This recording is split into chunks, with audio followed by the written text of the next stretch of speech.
நெல் இப்போ வந்து ரேஷன்களில் இப்போ இங்கே வெள்ளை அரிசி வர்றதுக்கு ஒரு காரணமும் உண்டு. ரேஷன் கடையிலே வாங்குகிற அத்தனை பேரும் ஆற்றுக்கும் கோழிக்கும் தான் அதை தீவனமாக பயன்படுத்தி கொண்டிருக்கிறார் என்பதுதான் நாடறிந்த உண்மை. ஆட்டுக்கு மாட்டுக்கெல்லாம் இல்லை, இன்னைக்கு ரேஷன் அரிசி எல்லா மக்களும் சாப்பிட்றாங்க. நான் நேரு கூட அந்த ரேஷன் அரிசி தான் சாப்பிட்றேன். ஏன்னா சுகர் கம்மியாகும்ட்டு, அதை சுகரை கம்மியாகும் சொல்லி அது அதை மோட்டா அரிசி சாப்பிட்றாரு. ஆனா ஒரு பரம ஏழையா இருக்கக்கூடிய மாதிரி அண்ணன் வந்து ரேஷன் கடையில தான் அரிசி சாப்பிடுறாருன்னு ஒரு தகவல் இன்னைக்குதான் அது தெரியுது. ஆச்சி மசாலா எந்த சமையலும் ருசி தேடும் ரகசியம் 20 ரூபாய். டயா பூஸ்டர் சுகரை கண்ட்ரோல் பண்ணும், உங்க ஆரோக்கியத்தை மீட்டு தரும். சர்க்கரையை கட்டுப்படுத்துறதுக்கான எளிமையான வழிமுறை, இயற்கையான வழிமுறை. அனைத்து மருந்து கடைகளிலும் கிடைக்கும். MRK பன்னீர்செல்வம் அவர் மிகு பேரவைத் தலைவர்களே, மாண்புமிகு அமைச்சர் அவர்கள் இப்போல்லாம் கணக்கெல்லாம் அவர் ஆடிட்டரில் அவர் கணக்கெல்லாம் சொல்கிறாரு.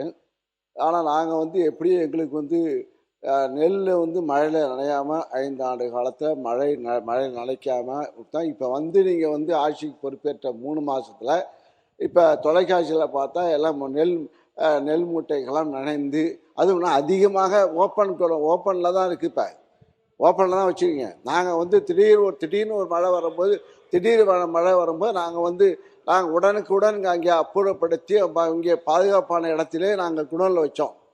எங்கே சக்கரால குடோனாக இருந்தாலும் சரி, பள்ளிக்கூடமாக இருந்தாலும் சரி, அந்த அளவுக்கு நாங்கள் வைத்து நெல்லை பாதுகாத்தோம். அதனால தான் வெள்ளை அரிசியாக ஒரு கருப்பரிசி வந்த காலத்து போய் வெள்ளை அரிசி வர்ற காரணம் அந்த நெல்லை மழை நனையாமல் முளைக்க விடாமல் இருந்த காரணத்தால் தான் நெல் இப்போ வந்து ரேஷன்களில் இப்போ இங்கே வெள்ளை அரிசி வர்றதுக்கு ஒரு காரணமும் உண்டு. மாண்புமிகு அவை முன்னவர், மாண்புமிகு பேரவைத் தலைவர் அவர்களே, மாண்புமிகு முன்னாள் அமைச்சர் அவர்கள் இங்கே குறிப்பிடுகிற போது முழுமையாக பாதுகாப்பளித்து தூய்மையான ஆட்சி மக்களுக்கு ரேஷன் கடையிலே வழங்கி கொண்டிருக்கிறான்னு சொன்னார்கள். ரேஷன் கடையிலே வாங்குகிற அத்தனை பேரும் ஆற்றுக்கும் கோழிக்கும் தான் அதை தீவனமாக பயன்படுத்தி கொண்டிருக்கிறார் என்பதுதான் நாடறிந்த உண்மை. ஆகவே நீங்கள்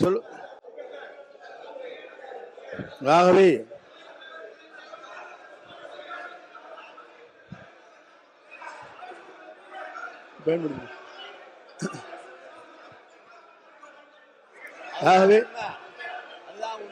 ஆகவேதான்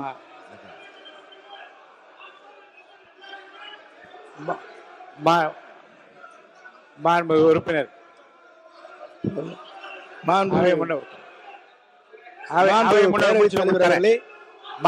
முன்னவர் முடித்தவுடன் உறுப்பினர் கோவி செய்யன் அவர்கள் பேச. அவை முன்னவர் முடிங்க.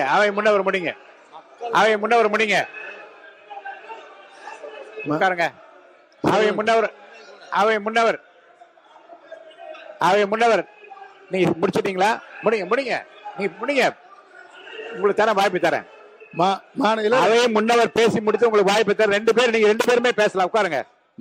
அவை முன்னவர் பேசி முடித்தவுடன் 2 பேர், நீங்க கோவி செடியன் நீங்களும் பேசலாம், அவரும் பேசலாம். 2 பேருக்கும் உட்காருங்க.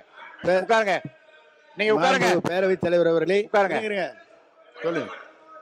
நீங்க சொன்னீங்க, அதுக்காக சொல்லியிருக்கேன். அதற்காகத்தான் நம்முடைய முதலமைச்சர் அவர்கள் சன்னரக நெல்லை உற்பத்தி செய்ய வேண்டும் என்பதற்காகத்தான் இந்த தொகையை உயர்த்தி கொடுத்து, எதிர்காலத்தில் சன்னரகை தான் இந்த மக்கள் வேண்டும் என்று விரும்புகிறார்கள். அண்டை மாநிலங்களிலிருந்து அந்த அரிசி வருகிறது, பல இடங்களிலிருந்து வாங்கப்படுகிறது. நம்முடைய சன்னரகம் என்பது உற்பத்தி குறைவாக இருக்கிறது என்பதுதான் உண்மை. ஆகவே அதை உற்பத்தி செய்ய வேண்டும் என்ற நோக்கத்தோடு தான் அந்த பணிகளை மேற்கொண்டார்கள். மாண்பு உறுப்பினர் அவர்கள் சொல்லுகிற போது இல்லை அதை மாற்றி ஒரே சொல்லிடுறேன். மாண்பு பேரவைத் தலைவர் அவர்களே, நான் சொன்னதில் உங்களுக்கு அதில் இருக்கும். அதை சில பேர் பயன்படுத்துவதில்லை என்பதுதான் உண்மை. ஏனென்று சொன்னால் MRK பன்னீர்செல்வம் நீங்க பேசுங்க. MRK பன்னீர்செல்வம் அவர்கள் மட்டும் பேசலாம். உங்களுக்கு துணையாக பின்னர் யாரும் பேச அனுமதிக்கும். திரும்பி பாருங்க, கொஞ்சம் திரும்பி பாருங்க. நீங்க மட்டும் பேசுங்க. பேரவைத் தலைவர்களே, இங்கே முன்னாள் அமைச்சர் நேரு கூட அந்த ரேஷன் அரிசி தான் சாப்பிட்றேன். ஏன்னா சுகர் கம்மியாகும்ட்டு, அதை சுகரை கம்மியாகும்னு சொல்லி அதை மோட்டா அரிசி சாப்பிட்றாரு. அதனால வந்து எல்லாரும் உறுப்பினர் கே நேரு அவர்கள் பேச. மாண்புமிகு பேரவைத் தலைவர் அவர்களே, அவை முன்னவர் என்ன என்ன அர்த்தத்தில் அப்படி சொல்கிறார்? ஆட்டுக்கும் மாட்டுக்கும் இல்லை என்பதெல்லாம் இல்லை. குறிப்பாக உங்களுக்கு அரிசி எப்படி கொடுப்போம் என்று சொன்னால், நானும் இந்த உணவுத்துறை 30 வருடத்துக்கு முன்பு நான் பார்த்தேன். எனவே சொல்வது, கருப்பாக இருக்கிற அரிசியை கடைசி நேரம் வேறு வழியே, அப்போதெல்லாம் அரிசி கிடைப்பது கஷ்டம், சென்ட்ரல் போர்ட்லேருந்து கிடைக்கிறது கஷ்டம். அப்போ அது 1 மாதத்துக்கு 1/2 மாதத்துக்கு கொடுப்பாங்களே தவிர, நம்முடைய மாண்புமிகு உணவுத்துறை அமைச்சர் சக்கரபாணி வந்த பிறகு பாதுகாப்பான குடோன் எந்த காலத்திலும் எந்த உணவு, அவரும் உணவு அமைச்சராக இருந்தார், நானும் உணவு அமைச்சராக இருந்தேன். ஆனால் அவர் தான் நிறையா கட்டினார். அவருடைய காலத்தில் நம்முடைய தளபதி அவர்கள் அதற்காக நிதி ஒதுக்கி நெல்லை நனையாமல் கொண்டு சென்றது சக்கரபாணி. நம்முடைய நான் சொல்லிடுறேன், நான் 1 நிமிஷம் சொல்லிடுறேன், நீ சொல்லு. நம்முடைய அவை முன்னவர் சொல்கிறார், ஆட்டுக்கு மாட்டுக்கெலாம் இல்லை, இன்றைக்கி ரேஷன் அரிசி எல்லா மக்களும் சாப்பிட்றாங்க. நீங்கள் உனக்கு வச்சிங்க இன்னைக்கு ரேஷன் அரிசி. காரணம், ரேஷன் அரிசி சாப்பிடுகிற போது அந்த சர்க்கரை அளவு குறைகிற காரணத்தால் எல்லா மக்களும் அதை எடுத்துக்கொண்டிருக்கிறார்கள். நீ எப்படி காலையில் இருந்துச்சோன்னா நெல்லிக்காய் ஜூஸ் குடிப்போன்னு பேட்டி கொடுக்குறியா? அது மாதிரி இன்றைக்கு ரேஷன் அரிசியை எல்லா மக்களும் பயன்படுத்தி கொண்டிருக்கிறார் என்பது உண்மை.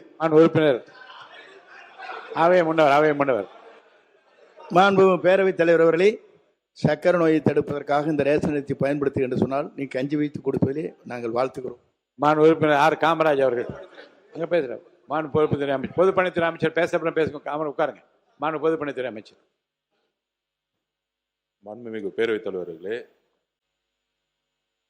நம்மளுடைய முன்னாள் விவசாயத்துறை அமைச்சர் விவசாயத்துறை மானியருக்கு போய் சொன்னாரு, அண்ணன் நேரு கிட்ட வந்து ஆயிரக்கணக்கான விவசாய நிலம் இருக்கு, அவர் அங்கேயே வந்து நெல் எல்லாத்தையும் போட்டு உற்பத்தி பண்ணிக்கிறாருன்னு.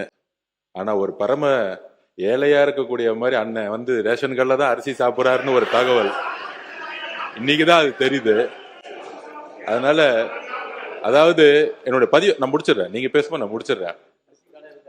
எதற்கு சன்னக நெல் அரிசிக்கு அதிகமான ஊக்கத்தொகையும் பொது ரக அரிசிக்கு எதுக்கு விலை கம்மியும் அப்படிங்கிற ஒரு விவாதம் நம்முடைய முன்னாள் உணவுத்துறை அமைச்சர் வந்து ஒரு பதிவு பண்ணாரு.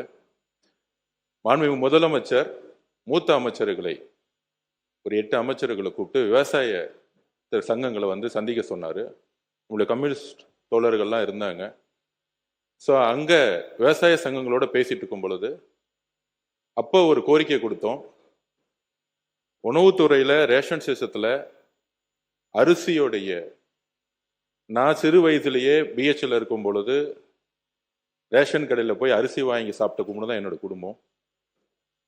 அப்ப சாப்பிடும் போதே அரிசியோடைய அளவு வந்து எப்பயுமே பெருசா இருக்கும். அதோடைய கலர் வந்து பாத்தீங்கன்னா நம்மளுடைய எல்லார் வீட்லயும் இப்ப நம்ம சாப்பிடக்கூடிய அரிசி, நிறைய பேர் சில சட்டமன்ற உறுப்பினர்கள் ரேஷன் அரிசி சாப்பிட்றான்னு சொல்றாங்க. நம்ம அது தனிப்பட்ட இது நான் போல. பெரும்பாலும் இங்க இருக்கக்கூடிய சட்டமன்ற உறுப்பினர்கள் தன்னுடைய மனசாட்சிப்படி தெரியும், யாரும் ரேஷன் கடையில இருந்து அரிசி வாங்கி சாப்பிடுறது இல்லை பெரும்பாலும். நான் இதுதான் உண்மையதான், நாங்கள் உண்மையை பதிவு பண்றோம். இங்க வந்து மக்கள் என்ன நினைக்கிறாங்கிறத உண்மையை நம்ம பதிவு பண்ணணும். இதுல வந்து இந்த ஆட்சி அந்த ஆட்சி போன ஆட்சி 50 வருஷ ஆட்சி பத்தி பதிவு பேசல. இன்னைக்கு இருக்க நிலைமை என்னங்கிறத மாண்புமிகு முதலமைச்சருடைய கவனம் போய் சென்ற பிறகு அப்ப விவசாயிகள் சொன்னாங்க, நாங்க வந்து எங்களுடைய பயிரை மாத்தணும்னா நீங்க வந்து சன்ன நகர்களுக்கு வந்து அதிகமான ஊக்கத்தொகை கொடுங்க அப்படின்னு பதிவு பண்ணுவோம். மாண்புமிகு முதலமைச்சர்ல திருப்பியும் ஒரு விவாதம் நடந்துச்சு. அப்ப மாண்புமிகு முதலமைச்சர் சொன்னாரு, மற்ற ஆட்சிகள்லாம் விட்டுருவோம், நம்ம ஆட்சியில கொடுக்கக்கூடிய அரிசி சன்ன நகர் நெல்லா நம்ம கொடுப்போம், அரிசியா கொடுப்போம் மக்களுக்கு. நம்ம ரேஷன்ல கொடுக்கக்கூடிய அரிசியை அனைத்து ரேஷன் கடையில் வச்சிருக்கக்கூடிய எல்லா மக்களும், முக்கியமாக தாய்மார்கள் வாங்கிட்டு போகக்கூடிய அரிசி, அவங்க ஒரு அண்ணனா ஒரு அம்மாவுக்கு ஒரு அரிசி கொடுக்குற இடத்துல அவர் சொன்னது, நம்ம கொடுக்குற அரிசியை அவங்க வீட்டுல சாப்பிடணும், சாப்பிடக்கூடிய அரிசியா மாத்தணும் சொன்னது எங்களுடைய முதலமைச்சர். இது உண்மை. இதற்குதான் சன்ன நகர் நெல் அரிசிக்கு அதிகமான ஊக்கத்தொகை கொடுத்து டெல்டா மாவட்டங்கள்ல இனிவரும் காலங்கள்ல பொது ரக நெல்லுக்கு பதிலா சன்ன நகர் நெல்லை வந்து பயிரிடணும், அவங்களுக்கு ஒரு ஊக்கம் கொடுக்கணும். அவங்க பயிரிட்டாதான் அதை வந்து நம்ம கரெக்டா வந்து ப்ரொக்யூர் பண்ணி மக்களுக்கு ரேஷன் கடையில் கொடுக்க முடியும். ஏன்னா அவங்க அதிகமான அதிகமான வந்து உற்பத்தி வந்து பொது ரகம் பண்ணிட்டாங்கன்னா ரேஷனுக்கு வந்து நம்ம சரியான நெல்லை அரிசி கொடுக்க முடியலங்கிறதுக்காக தான் சன்ன நெல்லை வந்து உற்பத்தி அதிகப்படுத்துறதுக்கு இதை பதிவு பண்றோம். உண்மையாக சொல்லுகிறோம், தாய்மார்களுடைய வழியிலிருந்து சொல்றோம். இன்றைக்கு அதை மாற்றக்கூடிய ஒரு அரசாக 90% இன்றைக்கு அந்த அரிசியை வாங்கி யாரும் சாப்பிடுறதில்ல. இட்லி மாவு யூஸ் பண்றாங்க. அண்ணன் சொல்ற மாதிரி முன்னாடி நிறைய கடத்தல் நடந்துட்டு இருந்துச்சு. இதெல்லாம் தடுத்து ஆந்திராவுக்கு போயிட்டு இருந்துச்சு, கர்நாடகா போயிட்டு அதை தடுத்து நிப்பாட்டி இன்னைக்கு வரக்கூடிய காலத்துல சன்ன நகர் அரிசியை நெல்லை வாங்கி அதை கரெக்டா ஸ்டோரேஜ்ங்கிறது கிடையாது. இது இந்த அரசு அந்த அரசு சொல்ல வரல. அதிகமான உற்பத்தி வரும் பொழுது தார்பாயை மூடி அப்படிதான் நம்ம ஸ்டோரேஜ் பண்ணி வச்சிருக்கோம். 30-40% தார்பாயை தான் மூடி வச்சிருக்கோம். அப்ப ஸ்டோரேஜை உருவாக்கக்கூடிய இடத்துல நம்மளுடைய உணவுத்துறை அமைச்சரும் சரி, விவசாயத்துறை அமைச்சரும் சேர்ந்து வந்து தனி திட்டங்களை கொண்டு வந்துட்டு இருக்காரு.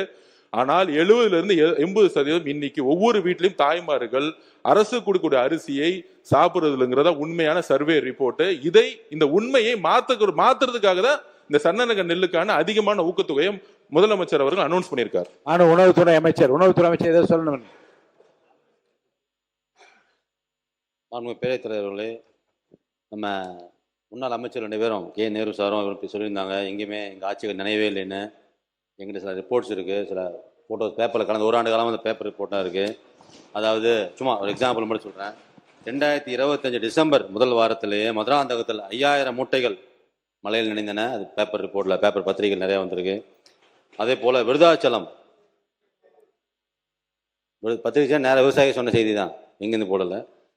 விருதாச்சலத்தில் 5000 நெல் மூட்டைகள் அதே பேர் நினைஞ்சிருக்கு. ஜனவரி 2025 அதில் சிவகங்கை மாவட்டத்தில் இளையான்குடி கொள்முதல் தாமதத்தால் விவசாயிகள்லாம் ரோட்டில் வந்து போராடினாங்க. 2026 பிப்ரவரி மாதத்தில் சேத்தியாத்தோப்பில் சுமார் 1 லட்சம் நெல் மூட்டைகள் தேக்கமடைந்து, எங்கேயும் குடோன் இல்லை, ஸ்பேஸ் இல்லை, லாரி இல்லைன்னு சொல்லி தேக்கமடைந்தது. அங்கேருந்து மூவ் பண்ணாங்க. மானாமதுரை அதில் பலாயிரம் மூட்டை நெல் மூட்டை நடந்திருக்குன்னு நினைந்திருக்கிறது. அப்போ விவசாயிகள்லாம் போராடி இருக்காங்க. இதெல்லாம் உங்களுக்காக ஒரு ரிப்போர்ட்டாக வச்சுருக்கேன். இதெல்லாம் பத்திரிகையிலையும் வந்திருக்கு. அந்த இடத்துல ஆய்வு பண்ணி அதையும் பண்ணியிருக்காரு. உறுப்பினர் காமராஜ் அப்படி முன்னாள் உணவு அமைச்சர் அவர் பேச வர உங்களுக்கு சொல்றேன். அவர் பேச கொடுக்குறேங்க, கண்டிப்பா அவர் பேச அப்புறம் கொடுக்குறேன். உறுப்பினர் காமராஜ் அவர் முன்னாள் அமைச்சராக இருந்தவர். மாண்புமிகு பேரவைத் தலைவர், நானும் இந்த துறையில 9 ஆண்டுகள் உணவுத்துறை அமைச்சராக நான் புரட்சி அம்மா காலத்தில், எடப்பாடி காலத்தில் பணியாற்றி அந்த வாய்ப்பை பெற்றிருக்கிறேன். அந்த அடிப்படையில் மூத்த அமைச்சர் செங்கோட்டையன் அவர்கள், அதே போல் பொதுப்பணித்துறை அமைச்சர் அவர்களெல்லாம் இதை பெரும்பாலும் இந்த ரேஷன் அரிசியை சாப்பிடுவதில்லை, வாங்குவதில்லை என்று சொன்னார்கள். அனைவருக்குமான பொது விநியோக திட்டம் என்பது இந்தியாவிலே தமிழ்நாட்டில் மட்டும்தான். பாக்கி எல்லாருக்கும் டார்கெட்டட் தான். அதாவது ஒரு பகுதியினருக்கு தான் கொடுக்கிறார்கள். அனைவருக்குமான பொது விநியோக திட்டத்தை வழங்குவது நம்ம தமிழ்நாடு மட்டும்தான். அது மிகப்பெரிய திட்டம், இந்த அரிசி வழங்குகிற திட்டம். அதை நம்ம மூத்தவர்கள் கொச்சைப்படுத்தக்கூடாது. இதுல நான் சொல்லிடுறேங்க. மாண்புமிகு பேரவைத் தலைவர்களே, நாங்கள் கொச்சைப்படுத்தவில்லை. இந்த அனைத்து திட்டங்களும் எந்த ஆட்சியில் கொண்டு வந்தாலும் அதுல நல்லது இருக்கு, அதை நாங்கள் யாரும் கொச்சைப்படுத்தவில்லை. ஆனால் இன்னைக்கு இருக்கக்கூடிய உண்மையான பிரச்சனைகளை இந்த சபையின் முன்பு பொதுமக்கள், முக்கியமாக தாய்மார்கள் பக்கத்தில் இருக்கக்கூடிய வழிகளை நாங்கள் அதை எக்ஸ்பிளைன் பண்ணிட்டு இருக்கோம். முக்கியமா அதாவது நான் பதிவு பண்ணிடுறேன். அதாவது இலவச மருத்துவமனை இருக்கு, இலவச கல்விகள் இருக்கு, இலவச அரிசி இருக்கு. ஆனால் இங்க இருக்கக்கூடிய மந்திரிகளோ, இங்க இருக்கக்கூடிய சட்டமன்ற உறுப்பினர்களோ இலவச மருத்துவமனைக்கு போனது கிடையாது, இலவச கல்வி நிலையங்களுக்கு போனது கிடையாது, இலவச அரிசியை நம்ம சாப்பிட்டது கிடையாது. இலவசம் என்பது நம்ம பயன்படுத்துகிற மாதிரி இருக்கணும். எல்லோரும் சமம் நினைக்கக்கூடிய ஒரு அரசா இருக்கு. இது வரைக்கும் எந்த அமைச்சர் போய் ஒரு ஃப்ரீயா இருக்கக்கூடிய ஹாஸ்பிட்டல் போய் படுத்திருக்கிறாரு? உடம்பு சொல்லனா சிங்கப்பூர் போறாங்க, உடம்பு சொல்லனா பிரைவேட் ஹாஸ்பிட்டல் போறாங்க. அப்ப இங்க இலவசம்ங்கிறது கருணை அடிப்படையில் இருக்கு. இலவசங்கிறது தகுதி அடிப்படையில் இருக்கணும். அதாவது மக்களுடைய உரிமை. அது நம்ம கருணை அடிப்படையில் கொடுக்கக்கூடிய அரசு எங்களது கிடையாது. இதெல்லாம் இலவசம்ங்கிறது வார்த்தையே தவறு. இதை உரிமை, மக்களுடைய உரிமையை எந்த ஊழலும் இல்லாமல் நேர்மையான முறையில் எங்களுக்கு உடம்பு சொல்லனா நாங்க ராஜீவ்காந்தி ஹாஸ்பிட்டல் போனோம், அப்படி ஒரு மருத்துவமனையை உருவாக்கணும். ஒரு எம்எல்ஏ வந்து ரேஷன் அரிசி போய் எடுத்து சாப்பிடறக்குள்ள ஒரு குவாலிட்டி கொடுக்கணும். அந்த குவாலிட்டியான ஒரு தரத்தை உருவாக்கணுங்கிறதா நாங்க பதிவு எடுத்தவரை யாரையும் கொச்சைப்படுத்துவது நோக்கம் இல்ல. அனைத்து தலைவர்களும் திட்டங்களை கொண்டு வந்திருக்காங்க. ஆனால் திட்டங்கள் சரியான முறையில் ஒரு நம்மெல்லாம் வந்து சாப்பிடக்கூடிய அரிசியோ, நம்மெல்லாம் போகக்கூடிய மருத்துவமனையோ, நம்ம குழந்தைகள் படிக்கக்கூடிய ஒரு கல்வி நிலையங்களோ இன்னைக்கு இல்லை. இதை மாற்றக்கூடிய இடத்துல நாங்கள் இருக்கிறோம். அதை மாற்றுவோங்கிறத நாங்க பதிவு பண்றோம். உறுப்பினர் கே நேரு அவர்கள் பேசிட்டு மாண்பு பேரவைத் தலைவர் அவர்களே, மாண்பு பொதுப்பணித்துறை அமைச்சர் அவர்கள், ஒரு நிமிஷம் சொல்றேன் உட்காருங்க. பொதுப்பணித்துறை அமைச்சர் அவர்கள் சொன்னாங்க, சன்னரக அரிசிக்கு கூடுதலான விலை கொடுத்து விவசாயிகளை சன்னரகத்தை உற்பத்தி செய்து மக்களுக்கு சன்னரகமாக கொண்டு சேர்ப்பதுதான் எங்களுடைய அரசுன்னு சொன்னார். நம்ம செய்ய முடியாது. சன்னரகம்லாம் குறுவை, தாளடி, நவரைப்பட்டம் என்று 3 பட்டங்கள் விளைகிறது. 3 பட்டங்களில் குறுவையில் விளைகிறது மொத்தமான அரிசி தான் விளையும். அதாவது 7-31, 46, AST 16. ஆந்திரா பொன்னி போன்ற ரகங்கள், AST 16 போன்ற ரகங்கள் இது புதிதாக கண்டுபிடிக்கிற தமிழ்நாடு அரசு அதுபோல் சன்ன ரகம். அந்த தமிழ்நாடு அரசின் சார்பாக அறிவிக்கப்பட்ட அரிசி அளவு அதிகமாக கிடைப்பதில்லை. ஆந்திரா பொன்னி மட்டும்தான் அதிகமாக கிடைக்கும். எனவே சன்ன ரகம் தாளடி பட்டத்தில் மட்டும்தான் உருவாகும். நவரை பட்டத்தில் தாளடி வந்து சன்ன ரகம் போட்டால் விளைச்சல் அதிகமாக வராது, விவசாயிக்கு லாபம் வராது. எனவே சன்ன ரகம் என்பது ஒரு பட்டத்தில் தான் வர முடியும். நீங்கள் நினைப்பதை போல வெளியிலேருந்து வேணா வாங்கலாம், நீங்கள் சன்ன ரகத்தை வாங்கி வேணா கொடுக்கலாமே தவிர விளைவிக்க முடியாது. இதுதான் அரசியலில் நம்முடைய பொதுப்பணித்துறை அமைச்சர் சொன்னார். ஆயிரக்கணக்கான ஏக்கர் நிலம் வச்சுருக்காங்க. எவ்வளோ நிலம் இருந்தாலும் சாப்பிட்றது தான் சாப்பிட முடியும். சர்க்கரை நோய் வந்தவங்க அந்த ரேஷன் அரிசி சாப்பிட்டா தான் அது குறையுங்கிற டாக்டருடைய அட்வைஸில் தான் அந்த அரிசி சாப்பிட்டுட்டு இருக்கிறோமே தவிர இதுதான் உண்மை. இதை உங்களுக்கு விளக்கமாக சொல்கிறேன். ஏதோ நாங்கள் உற்பத்தி பண்ணி உங்களை மாதிரி இருக்கிறவர்களுக்கு அதை நான் கொடுப்பதற்காக தான் உற்பத்தி செய்து கொண்டிருக்கிறோம்.